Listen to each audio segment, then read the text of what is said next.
So I want to start by saying dealing with difficult feedback on an interview is different than how you might do it in real life. And the way I think of it is, on an interview, you'd start off by saying, I want to make sure that you understand that this person was not caught by surprise. They were informed of this consistently as an issue until the point where, at the end of the day, it was necessary to make them have a more difficult conversation.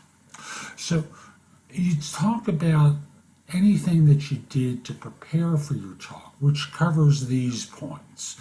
And you describe the techniques that you use to deliver the feedback constructively and positively. And you talk with the interviewer about what you did to make sure that they understood the feedback, because if they don't understand it, they're not going to change the behavior, right? And then explain any follow-ups that you did to make sure the problem was addressed. So like many of the answers to behavioral interview questions, you follow the acronym of SOAR: Situation, Objective, Action, Result. And thus, in dealing with someone who suddenly was coming in chronically late, you had an employee who'd spoken with quietly about their new latenesses, and it had gotten to a point where others were noticing the behavior too, and it was adversely affecting some of the other employees. So you brought them into your office and very calmly said, look, I've spoken with you about this problem a couple of times. What's really going on? Tell me what's going on that's causing this issue.